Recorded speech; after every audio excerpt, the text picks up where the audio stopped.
At nagbabalik na naman po ang inyong mga podcaster. Ako si Pods Bomb. Ako naman si Pods Chanley. At narito tayo sa segment na Pillow Talk. Pillow Talk anymore. Good day mga podcasters. At I'm sad to say but this is our episode, season finale episode para sa ating segment na Pillow Talks. Ako nga pala si Pods Chanley. Ako si Pods Bomb. At this segment, pag-uusapan natin ang huling lesson sa philosophy sa first semester. Ito ang tungkol sa the human person and his or her role in addressing environmental problems. Partner, anong natutunan mo dito sa lesson na ito? Partner, tumatak sa akin na kung titignan natin yung mga environmental problems is kailangan yung holistic viewpoint. Kumbaga, philosophical standpoint. O holistic perspective. Yan, di ba? Yung tinitignan mo yung lahat, yung bawat sulok na sinasabi ng mga depende sa personal or political or environmental personnels. Tinitignan mo yon, ine-examine mo yon lahat. So, yun yung natutunan ko doon, partner. Ano kaya natutunan ng mga ating mga podcallers? Para sa una, ay na, tumatawag na. Hello po. Ako po si Sean Bobadilla. Isa po sa natutunan ko sa week 8 ay yung rapidification. Kung saan yung continuous use of our resources and also caused by a more intensified pace of life and work. Na kung saan sa sunod-sunod na paggamit natin ng ating resources ay naapektuhan natin ng ating environment. And once na maapektuhan ng ating environment, maapektuhan din tayong mga tao. Maraming salamat, podcaller number 1. Para sa sunod na podcaller.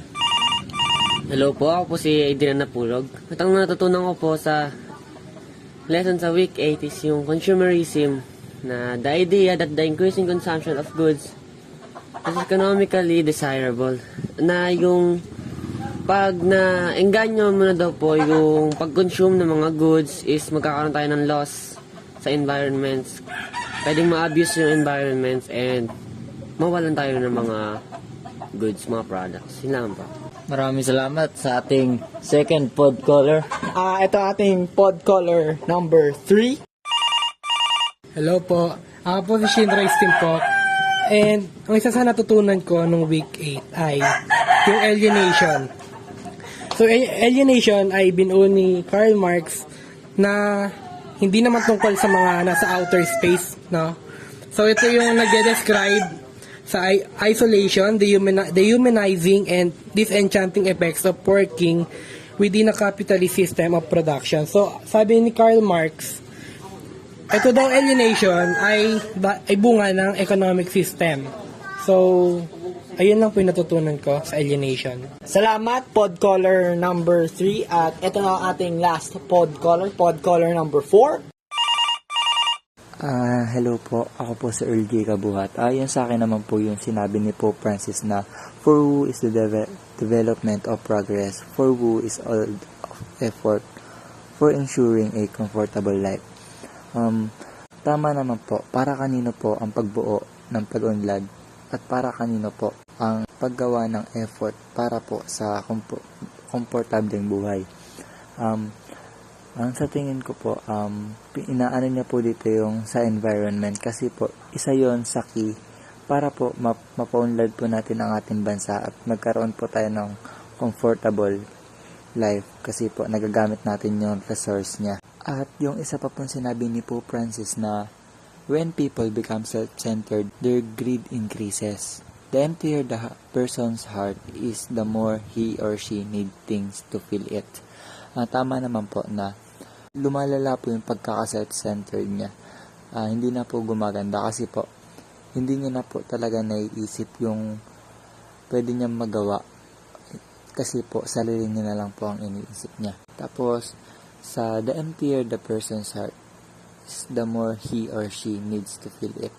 Yung lalo po, yung kung lalo niyang hindi binubuksan ang puso niya sa iba, mas marami pa po yung kailangan niyang i-feel na love para po sa iba. Ayun po yung pagkakaintindi ko. Salamat, Podcaller number 4. So, Pods, Chanli, ito na ang ating last episode for this first season of our Philo Talks. Oo nga no, partner. Dito nga din natutunan ko na yung mga environmental problems natin ay hindi masasolve ng isang effort lang. Dapat pinagsama-sama ang personal, social at ang political level para ma-address tong problem na ito. At dito na magtatapos ang ating season para sa Philo Talks. That's 5 minutes.